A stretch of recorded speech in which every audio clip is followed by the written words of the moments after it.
Hey, and welcome back to the show. I'm really excited with our guest today. We're on the show today with DD Marx, the author of Beyond Believing.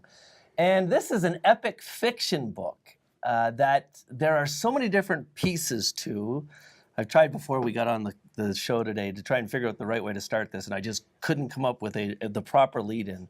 I think the only way we can really start giving this book its due is to start at the beginning. There's a very unique set of circumstances that predates the book and was the inspiration for it. Yes, correct. Welcome to the show. Thanks, Ken. I'm happy to be here. So yes, I've wanted to write a book pretty much my whole life. In college, I studied journalism and communications, and then got a real job in my real world. And then a few short years after graduation, I had a very devastating loss in my life. One of my best friends was killed in a car accident. And, I struggled for a long time to figure out what my path was in life. And through that journey, I've always kind of relied on him for answers and to help guide me in the direction I should be going. And I finally stopped trying to control my destiny and leave it up to him. And this is kind of the journey he's brought me down. So your friend's name is Dan. Correct. And Dan is not just a thought in your memory. You've got some very amazing and emotional experiences in your life where it's very clear that he's still traveling with you. Yes, Tell everybody about that.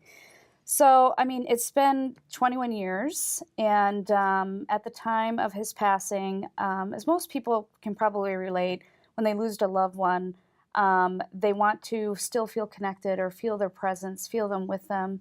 And so I was looking for something specific that if I heard it or saw it, I would know that it was him. And it started out with music, and specifically John Mellencamp songs.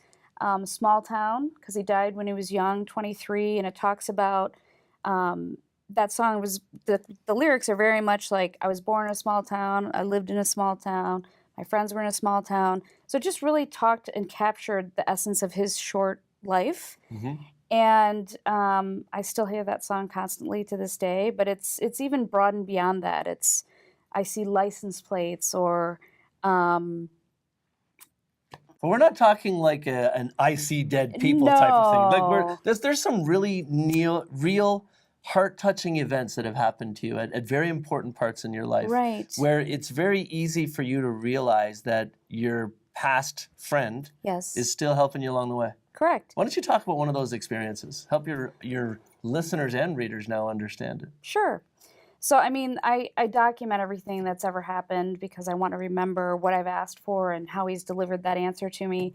But specifically around this book, a few years ago, I was in, corporate world, the job, the grind, and I just wasn't feeling fulfilled and asked him specifically to help me make a decision on where I should be focusing on my life.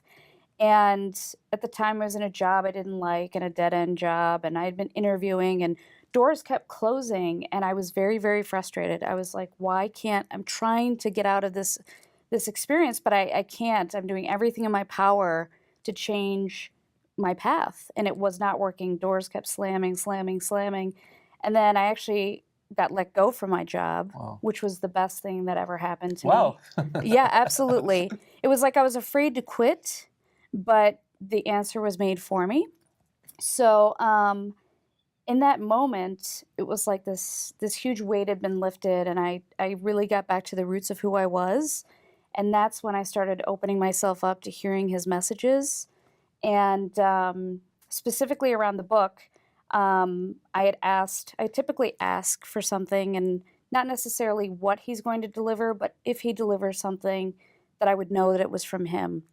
So I had a new job. It was fine. I liked it. It paid the bills, but I wasn't loving it. And I got a call from a recruiter, and she said, we have this great job. He has lots of money. And I just was kind of flatlined. I was like, yeah, I'm not feeling it. So I said to him, all right, what am I supposed to be doing? Should I stay in this current job? Should I go to this new job? And give me an answer by tomorrow morning. And I woke up the next morning, and I had an email from my best friend who was with me the last time I ever saw him.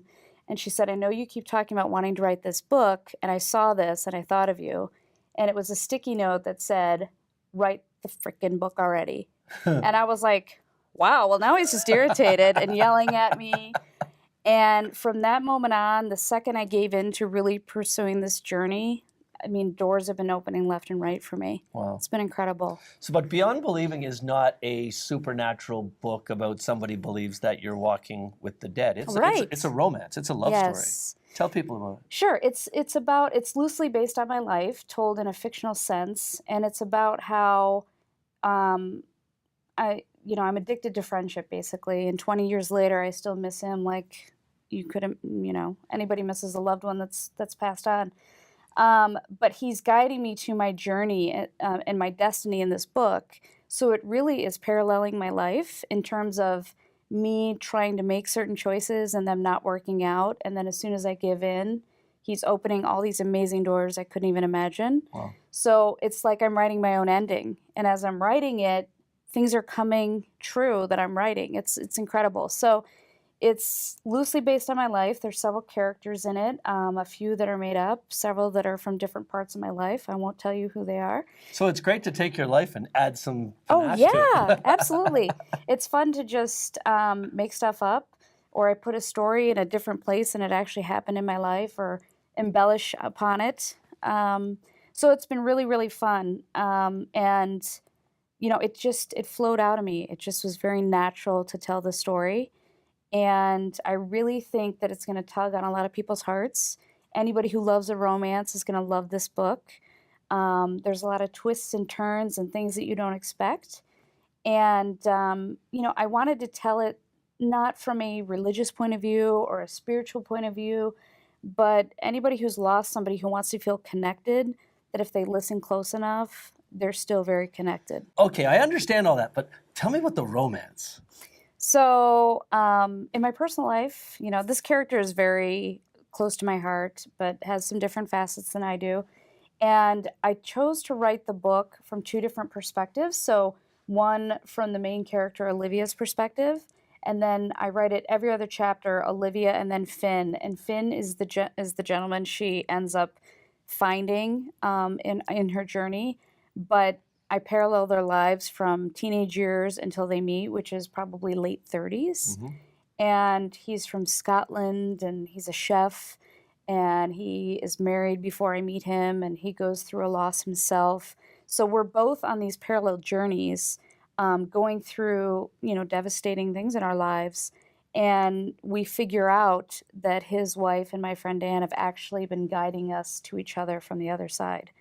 So that's where all the twists and turns come in, is because the characters in the book don't know how much they have in common, but the reader will. Okay, so this is a romance, though. So yes. when the parts that your character and Finn decide to get a little... Right. Aren't you worried about somebody looking over your shoulder?